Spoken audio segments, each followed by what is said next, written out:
Hello everyone, welcome to our channel Ganesh world. Guys, आज की video में हम कंपटीशन मैथ में मेंसुरेशन तो हमारा चल ही रहा था और पिछली वीडियो में हमने मेंसुरेशन में ट्रायंगल से संबंधित सारे कॉन्सेप्ट समझे थे। ट्रायंगल जो जितने टाइप का ट्रायंगल होता है वो सभी समझ लिया था। उससे रिलेटेड जो भी कॉन्सेप्ट है वो हमने सब समझ लिया था और कुछ क्वेश्चन भी किए थे। समबाहु जो ट्रायंगल है उस समबाहु ट्रायंगल से रिलेटेड कुछ क्वेश्चन किए थे और समबाहु ट्रायंगल से लगभग हमने पाँच से छह क्वेश्चन कंप्लीट किए थे, है ना। तो दोस्तों, आज हम इस सीरीज को आगे बढ़ाते हैं और आज की वीडियो में हम ट्रायंगल से संबंधित ही क्वेश्चन करेंगे, है ना। और ये आज की वीडियो में हम ट्रायंगल से संबंधित जो डिफिकल्ट क्वेश्चन आते हैं और जिनको करने में ज्यादा समय लगता है तो उसको हम शॉर्ट ट्रिक से, शॉर्ट तरीके से, शॉर्ट कॉन्सेप्ट से करने वाले हैं। तो दोस्तों, देखते हैं आज का हमारा पहला क्वेश्चन क्या है।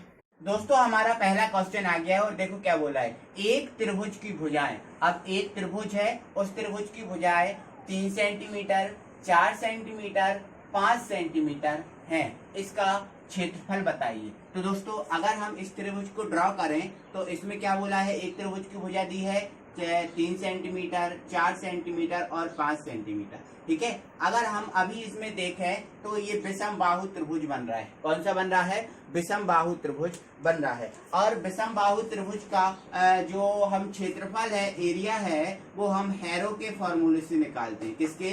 या फिर हम ऐसा कहें कि हीरो के फॉर्मूले से निकालते हैं, ठीक है। बट आपको इसमें हीरो के फॉर्मूले को लगाने की जरूरत नहीं है दोस्तों, और एग्जाम में आपको यही घुमाता है। एग्जाम में जो एग्जामिनर होता है वो आपको यही घुमाता है। आपसे ऐसा पूछ लिया, आप हैरो का फॉर्मूला लगाएंगे और हैरो का फॉर्मूला लगाएंगे और उसमें टाइम खराब कर देंगे। टाइम अपना स्पेंड हो जाएगा और फिर हम बाद में बोलते हैं कि हमारा एक क्वेश्चन छूट गया। तो दोस्तों, क्या होता है, जब इस प्रकार से अगर किसी त्रिभुज में आपको देखो, ये मान के चलो मैं एक ट्रायंगल बना दे रहा हूं। यदि किसी त्रिभुज में इस प्रकार की साइड दी, चलो इधर बताता हूं, इस प्रकार की साइड्स दी रही हो, इस प्रकार की भुजाएं दी रही हो कि उन वो भुजाएं कंटिन्यू हो। कैसी हो?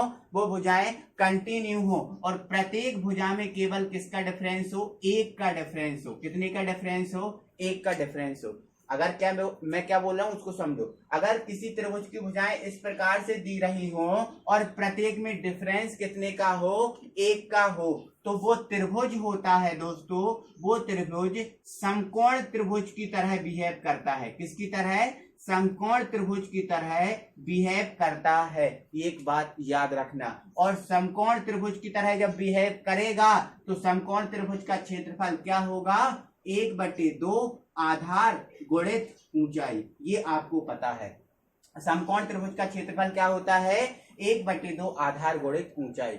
अगर हम इस फॉर्मूले से कोई वैल्यू निकालें तो फिर हमें उसमें समय नहीं लगेगा। तो आपको एक बात याद रखना है, अगर इस प्रकार से कोई भुजाएं दी हो जिसमें कंटिन्यू हो और जिसमें एक का डिफरेंस हो, तो उसमें हम वो जो त्रिभुज बनेगा वो त्रिभुज समकोण त्रिभुज की तरह बिहेव करेगा और उसका जो हम एरिया है वो समकोण त्रिभुज के एरिया से निकाल लेंगे, ठीक है। अब समकोण त्रिभुज की तरह बिहेव तो करेगा, लेकिन लंबाई कौन सी होगी, आधार कौन सा होगा, ऊंचाई कौन सी होगी और कर्ण कौन सा होगा। तो दोस्तों, यहां से स्टार्ट करते हैं। ये होता है हमारा आधार, ये होता है हमारा लंब और ये होती है हमारी ऊंचाई, मीन्स हाइट, है ना। कंटिन्यू चलते हैं। सबसे छोटा आधार होता है समकोण त्रिभुज में, उससे बड़ी ऊंचाई होती है और सबसे बड़ा क्या होती है? कर्ण होती है, ठीक है। तो सॉरी दोस्तों, सबसे छोटा देखो आधार हो गया, लंब हो गया और ये कर्ण हो गया। यहां से ऐसा समझा दिया, सॉरी उसमें थोड़ा सा मिस्टेक हो गया था। आधार, लंब और ये क्या हो गया? हमारा कर्ण हो गया। समझ में आपको आया? ठीक है। अब इसमें हम फॉर्मूले में वैल्यू पुट करेंगे। देखो, अब ये तो समकोण त्रिभुज की तरह बिहेव करेगा तो हमें समकोण त्रिभुज का क्षेत्रफल निकालना है। अब इसमें हमसे क्षेत्रफल का पूछा है, मतलब समकोण त्रिभुज का क्षेत्रफल निकाल दो आप, ठीक है। तो देखो 1/2, अब आधार कितना है? 3 है तो ये 3 रख दिया। अब ऊंचाई, जो लंब होता है समकोण त्रिभुज का, वो ऊंचाई की तरह कार्य करता है, तो ऊंचाई कितनी है? 4 है, तो 2 दूनी 4 और 3 दूनी कितना हो गया? 6, और क्षेत्रफल इसको स्क्वायर में रहता है तो आपका आंसर आ गया 6 सेंटीमीटर स्क्वायर। समझ में आपको आया? अब देखो दोस्तों, मैंने इसको समझाया इसलिए इसमें इतना समय लगेगा, बाकी आपको समय नहीं लगेगा। अब दोस्तों, मैं इसी में एक क्वेश्चन को और एडजस्ट कर रहा हूं और उसको समझाने की कोशिश कर रहा हूं, ठीक है। अब देखो, इसको मैंने हटा दिया। आई होप कि आपको समझ में आ गया होगा। इन ऑप्शनों को भी हटा दे रहा हूं, ठीक है। अब देखो इसी में एडजस्ट कर रहा हूं। एक त्रिभुज की भुजाएं 12 सेंटीमीटर, 12 सेंटीमीटर, 16 सेंटीमीटर और 20 सेंटीमीटर है। इसका क्षेत्रफल बताओ। इसका क्षेत्रफल कितना है? ये क्वेश्चन नंबर 2 है आपका, ठीक है। तो अब देखो दोस्तों, यहाँ पर जो भुजाएं हैं वो भुजाएं कितनी दी है? 12, 16 और 20। 12, 16 और 20 ये भुजाएं दी हैं।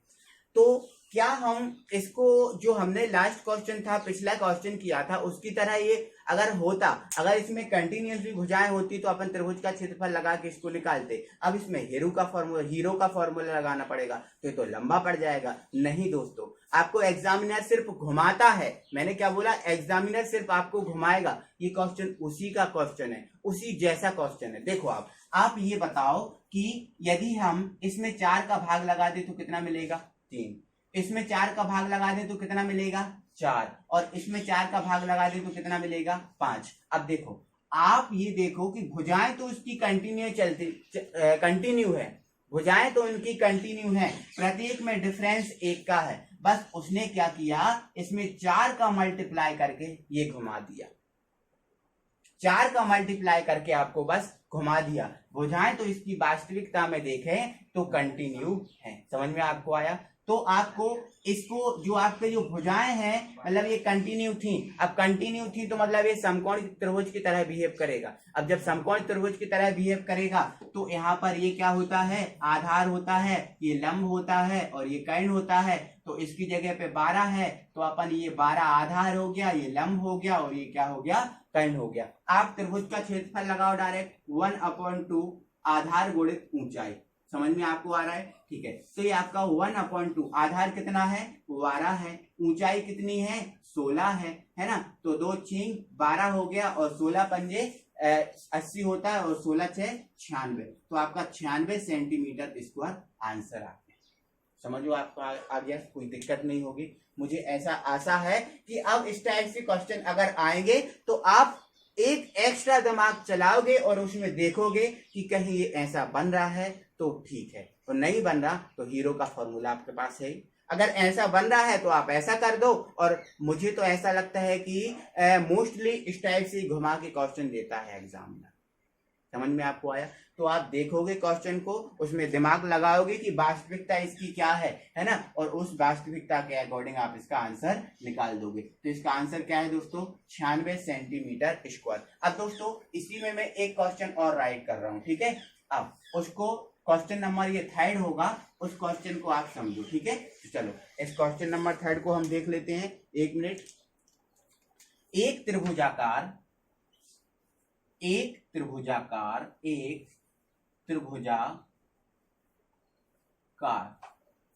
खेत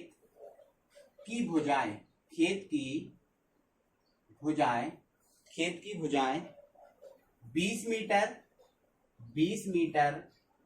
21 मीटर एवं 20 मीटर, 21 मीटर एवं 29 मीटर हैं। 29 मीटर हैं, तब 9 वर्ग मीटर,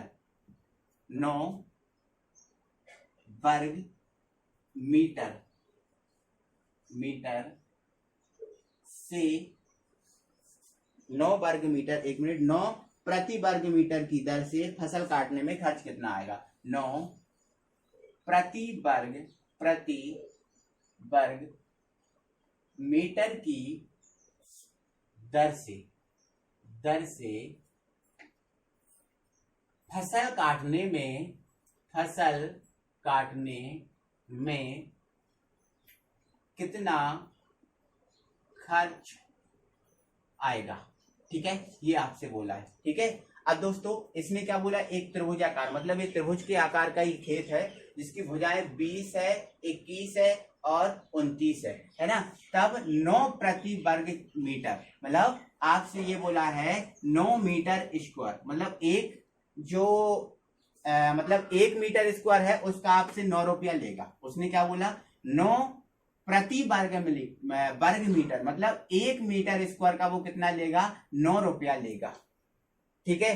तो कितना मतलब इसकी दर से कितना खर्च आएगा, तो अपन को तो दोस्तों इसका क्षेत्रफल ही नहीं पता है कि ये जो खेत है उसका क्षेत्रफल कितना है। अब उसका क्षेत्रफल हमें कहीं से पता चले तब तो हम इसकी दर निकाल पाए। तो सबसे पहले आपका काम क्या है, क्षेत्रफल निकालना। अब जो क्षेत्रफल आएगा उस क्षेत्रफल में आप 9 का मल्टीप्लाई कर देंगे तो आपका आंसर आ जाएगा, क्योंकि 1 मीटर स्क्वायर का वो ले रहा है 9 रुपया, है ना।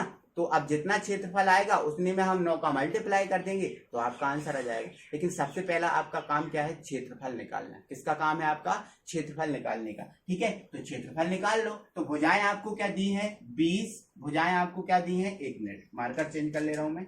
भुजाएं आपको दी है 20, है ना, 21 और 29, आपको यही दिया है ना। चलो ठीक है। अब दोस्तों हमने अभी पिछले क्वेश्चन में देखा था, अगर इसकी भुजाएं कंटिन्यू होती और प्रत्येक में 1 का डिफरेंस होता तो वो समकोण त्रिभुज की तरह बिहेव करता है। बट ये क्या बिहेव करेगा समकोण त्रिभुज की तरह, तो वो देख लेते हैं। ठीक है, अब देखो दोस्तों हमें पता है कि देखो ये और ये, इसमें डिफरेंस कितने का है, 1 का है।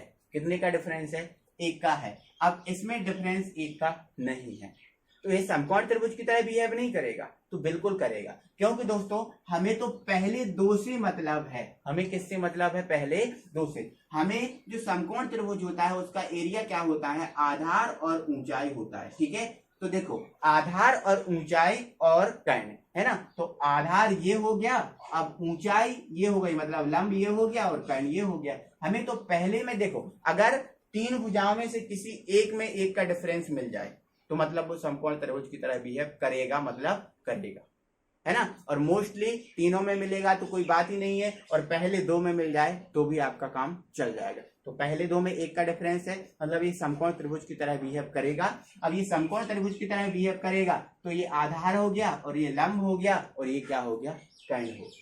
क्या हो गया, कर्ण।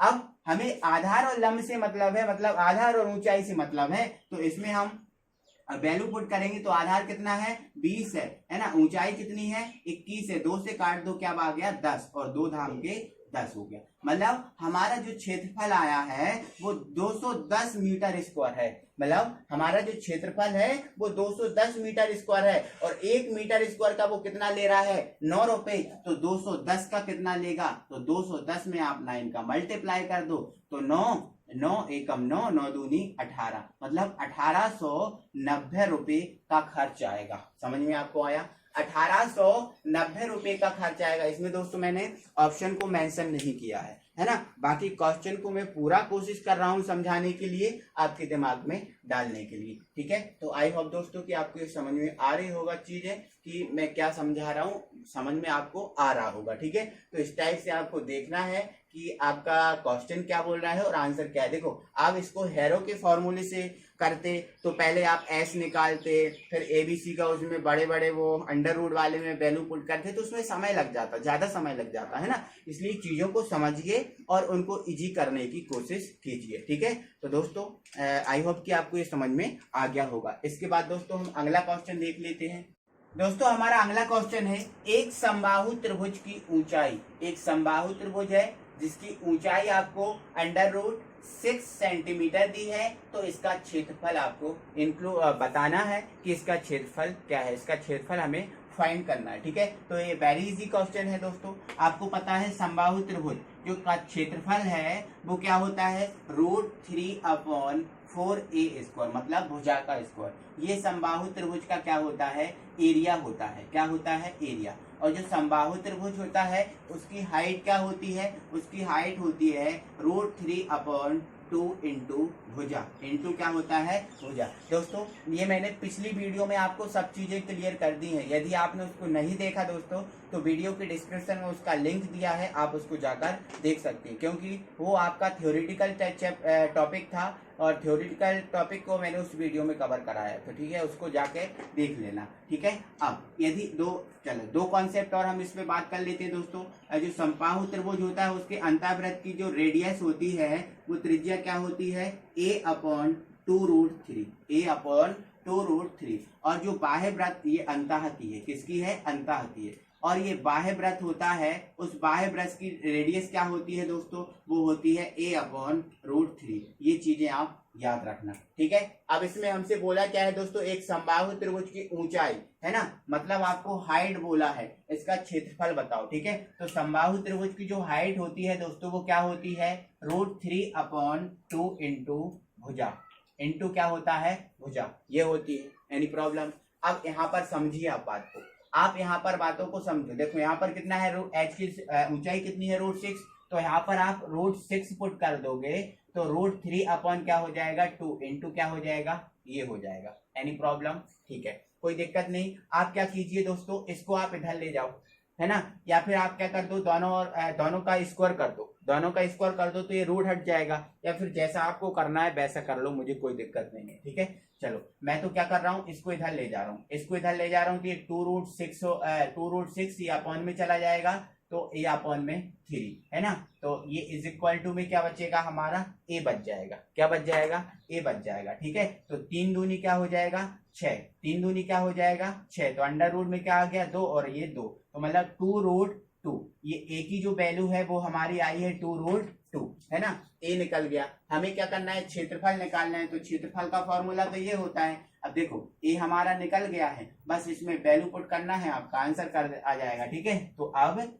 एरिया क्या हो जाएगा दोस्तों, √3/4 इंटू भुजा स्क्वायर, मतलब ए का स्क्वायर। Any problem? ठीक है, तो ये √3/4, अब भुजा स्क्वायर मतलब आप इसका स्क्वायर कर दो तो 2 का स्क्वायर 4, और ये √2 का स्क्वायर करेंगे तो ये फ्री हो जाएगा, रूट फ्री, ठीक है। चलो तो ये 4 से 4 क्या हो गया, कैंसिल हो गया, है ना। आंसर क्या आ गया हमारा 2 और √3, तो 2√3 जो है ना वो आपका क्या आ जाएगा, आंसर हो जाएगा, ठीक है। तो इसमें दोस्तों कुछ नहीं है, एक फॉर्मूला का यूज करना है, उस फॉर्मूले के से आप इसका आंसर निकाल सकते हो। तो इसका आंसर आपका क्या रहेगा, 2√3। दोस्तों आपको कुछ नहीं करना है, ये एच का फॉर्मूला लगाया हमने, भुजा निकाल ली, और भुजा को इस फॉर्मूले में, मतलब एरिया वाले फॉर्मूले में पुट कर दिया, आपका आंसर आ गया। तो दोस्तों ये तो इजी क्वेश्चन होती है ना, ये तो आपको आसानी से समझ में आ ही गए होंगे, है ना। अब मैं दोस्तों एक अलग टाइप का एक क्वेश्चन आपको बता रहा हूँ, ठीक है, वो सुनिए। अब वो एक्स के रूप में होगा क्वेश्चन, ठीक है।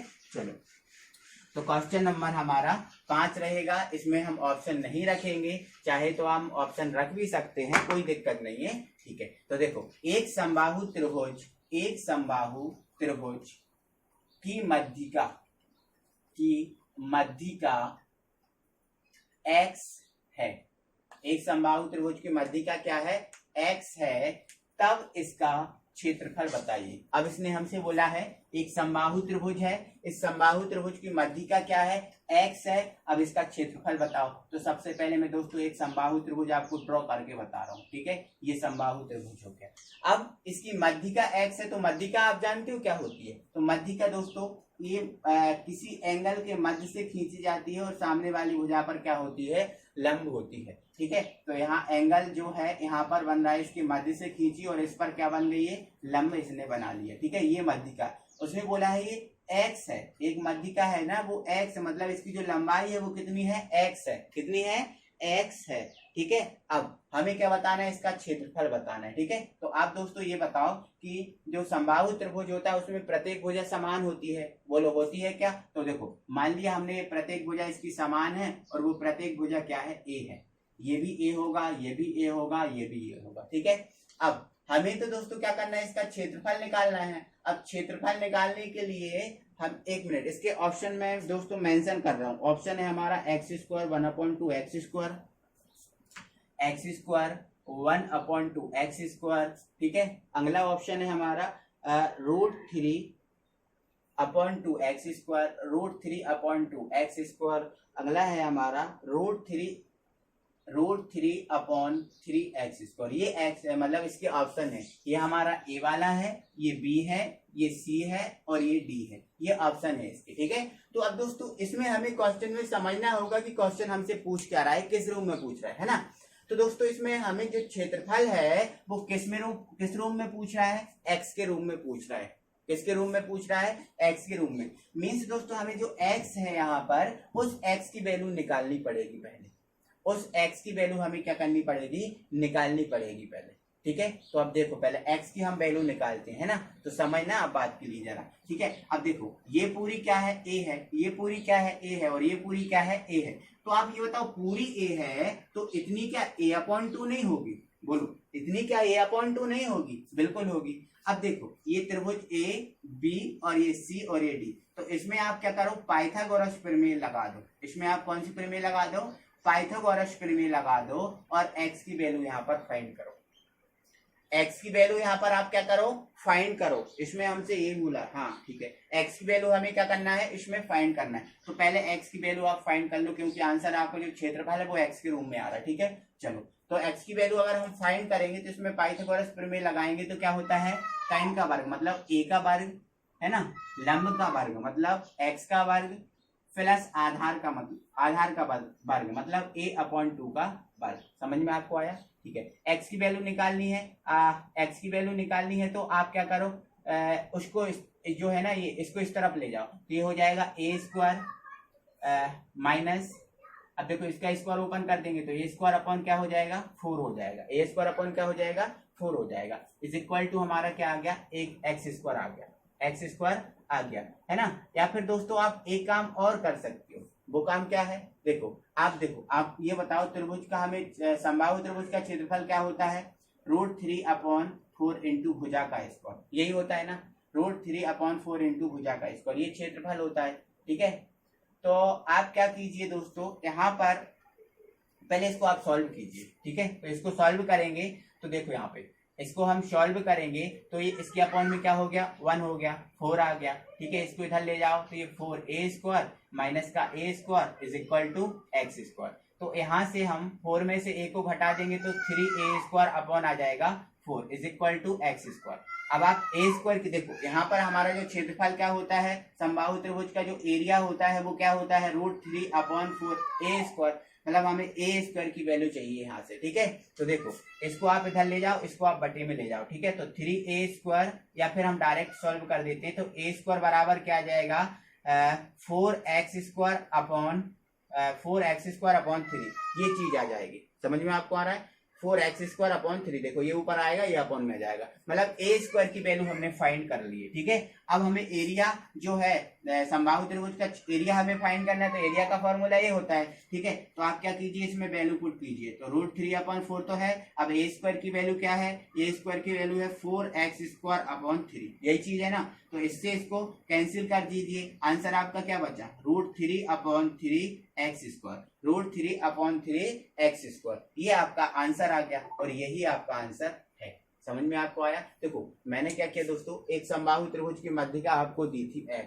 है ना, इसका आपको क्षेत्रफल फाइंड करना था, है ना, और इसका जो क्षेत्रफल है दोस्तों वो x के रूप में है। किसके रूप में है, क्षेत्रफल हमारा x के रूप में है, मतलब कहीं ना कहीं हमें a को रिमूव करना है, मतलब जिसमें हमने जो अभी a माना है उस a को हमें क्या करना है, रिमूव करना होगा, क्योंकि अभी ये जो a है वो तो हमने माना है ना, वो था थोड़ी, वो तो हमने क्या किया, माना है, प्रत्येक भुजा समान होती इसलिए माना है, तो प्रत्येक को x मान लिया। ठीक है, आधा है तो ये a/2 होगा, इसमें हमने पाइथागोरस प्रमेय को लगाया, तो पाइथागोरस प्रमेय को लगाया तो ये लग गया, और यहाँ से हमने किसकी वैल्यू फाइंड कर ली दोस्तों, a² की वैल्यू फाइंड की। अब a² की वैल्यू फाइंड क्यों करी दोस्तों, हमें पता है कि त्रिभुज का जो समबाहु त्रिभुज का जो एरिया होता है, क्षेत्रफल होता है, वो √3/4a² होता है। अब a² को यहाँ से हमने रिमूव कर दिया और यहाँ से हमने जो a² है वो x के रूप में प्राप्त कर लिया था। ठीक है, तो हमने a² की जो वैल्यू है वो इसमें पुट कर दी और हमारा ये आंसर आ गया, और ये हमारा आंसर रहा। तो दोस्तों आई होप कि आपको समझ में आ गया होगा कैसा क्या करना है। तो दोस्तों कुछ क्वेश्चंस होते हैं जिनमें हमें समय लगता है, ठीक है, बाकी कुछ क्वेश्चन हम बहुत इजीली तरीके से कर लेते हैं। इसके बाद हम अगला क्वेश्चन देखते हैं। दोस्तों हमारा अगला क्वेश्चन आ गया और देखो क्या बोला है, किसी समद्विबाहु त्रिभुज की दो भुजाएं, कोई एक समद्विबाहु त्रिभुज है। अब समद्विबाहु त्रिभुज मतलब जिसकी दो भुजाएं कैसी होती हैं, समान होती हैं। ऐसा त्रिभुज जिसकी दो भुजाएं समान होती हैं उसे बोलते हैं समद्विबाहु त्रिभुज। ठीक है, तो किसी समद्विबाहु त्रिभुज की दो भुजाएं 7 सेंटीमीटर और 15 सेंटीमीटर हैं, तो इस त्रिभुज की परिमिति मतलब आप परिमाप बताओ। तो दोस्तों समद्विबाहु त्रिभुज तो एक ऐसा त्रिभुज होता है जिसकी दो भुजाएं समान होती हैं।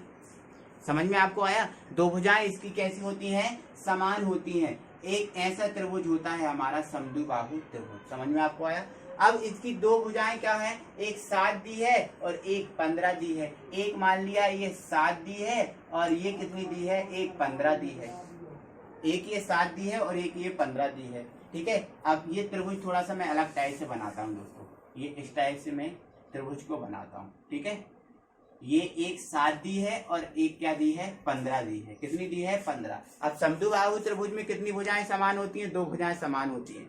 तो अब हमें इसमें ये नहीं है पता कि समान 15 है या समान 7 है, समान ये 15 है या समान 7 है, हमें ये चीज नहीं है पता। अगर ये चीज पता चल जाए तो हमें परिमाप निकालने में 1 सेकंड नहीं लगेगा, क्योंकि परिमाप तो सभी भुजाओं का योग होता है। हमें वो चीज पता चल जाए कि वो कौन सी है तो हम तीनों का ऐड कर देंगे, हमारा आंसर आ जाएगा। समझ में आपको आ रहा है? ठीक है, तो आप ये दोस्तों बताइए कि समान क्या है, इसको आपको फाइंड करना है ना। समान कौन सी भुजा होना चाहिए, 15 होगी समान या 7 होगी समान, ये पता करना है। ठीक है, तो आप दोस्तों एक चीज तो आपको पता है, किन्हीं 2 भुजाओं का योग जो होता है, किन्हीं 2 भुजाओं का जो योग होता है वो तीसरी भुजा से हमेशा अधिक होता है। ये मैंने कॉन्सेप्ट आपको समझाया है, जब मैंने ट्रायंगल का कॉन्सेप्ट समझाया था पिछली वीडियो में, ये चीज मैंने क्लियर की है।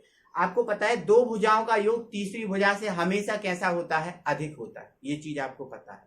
तो यदि ये 7 भुजाएं होंगी, अगर ये भी 7 होगी ये भी 7 होगी, अगर जो समान भुजाएं हैं वो समान भुजाएं क्या हो जाती हैं, 7 होती हैं। अगर समान भुजाएं क्या होती हैं, 7 होती हैं, है ना। तो क्या 2 भुजाओं का योग तीसरी भुजा से अधिक हो रहा है, नहीं हो रहा। देखो अगर ये 7 है ये 7 है तो 7 दूनी क्या हो रहा है, 14 हो रहा है, और 14 वो 15 से कैसा है, छोटा है। लेकिन हमने तो ये पढ़ा था कि 2 भुजाओं का योग तीसरी भुजा से हमेशा कैसा होता है, अधिक होता है। समझ में आपको आ रहा है?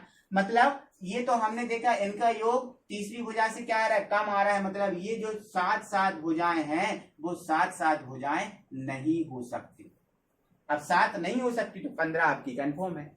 एक 15 होगी, दूसरी 15 होगी, मतलब ये समद्विबाहु त्रिभुज है, मतलब 2 भुजाएं कितनी होंगी इसमें, 15 की होंगी और एक 7 की होगी। अब देख लो 2 भुजाओं का योग तीसरी भुजा से हमेशा अधिक होगा।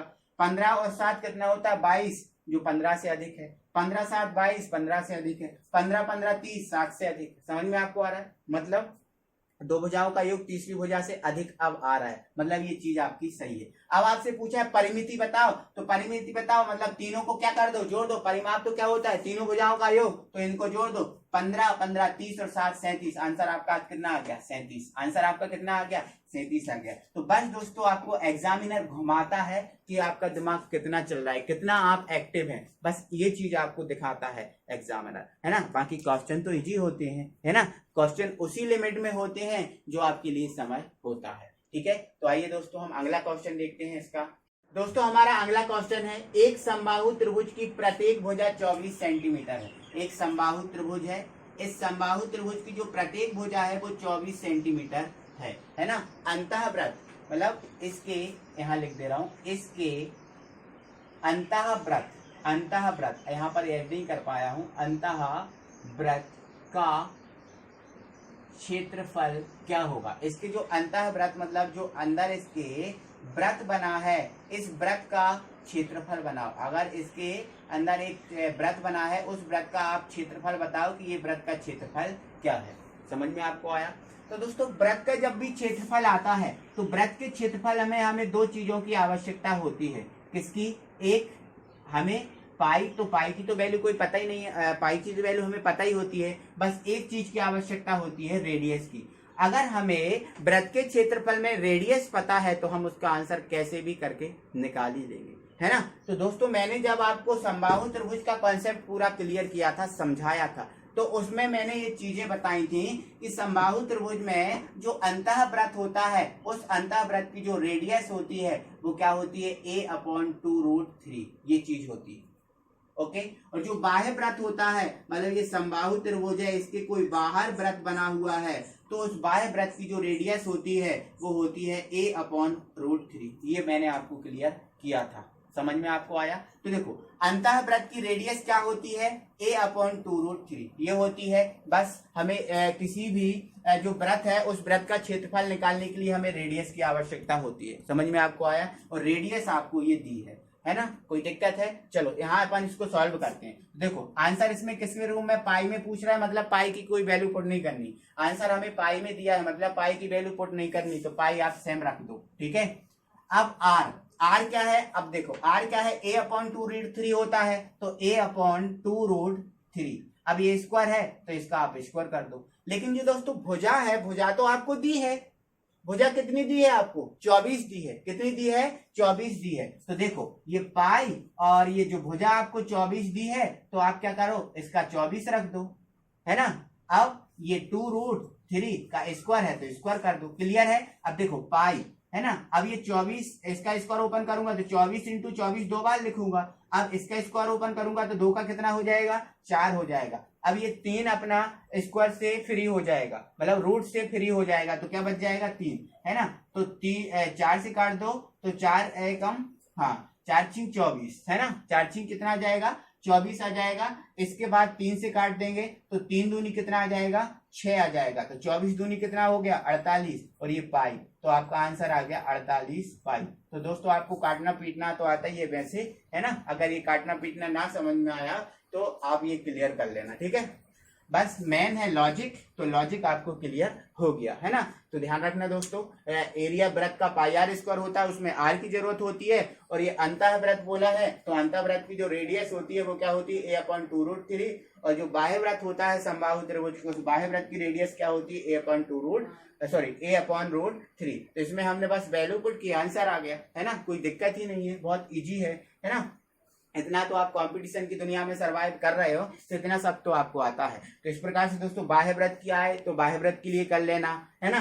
कभी इनसे क्वेश्चन घुमाते हुए आ जाए कि अंतःवृत्त का क्षेत्रफल इतना है तो इसका परिमाप बताओ, या फिर इसका भुजा बताओ, या फिर क्षेत्रफल बताओ, तो इनसे रिलेटेड सारे क्वेश्चन आप जितने भी हैं वो आप प्रैक्टिस करना घर पे। आपके पास जो भी बुक रखी हो उसमें आप मेंसुरेशन वाला टॉपिक निकालना और उसमें ये क्वेश्चन आप कवर करना। तो दोस्तों आई होप कि आपको अच्छा लगा होगा, मजा आया होगा आज की वीडियो में। तो दोस्तों अच्छा लगा है तो वीडियो को दोस्तों आप लाइक कीजिए, है ना। और यदि आप नए व्यूअर हैं, अभी तक आपने चैनल को सब्सक्राइब नहीं किया है, तो प्लीज चैनल को सब्सक्राइब करें और बेल आइकन को प्रेस करें और अपने दोस्तों लोगों को भी शेयर करें ताकि उनका भी फायदा हो। अगली वीडियो में दोस्तों हम फिर मिलते हैं, तब तक के लिए थैंक यू वेरी मच।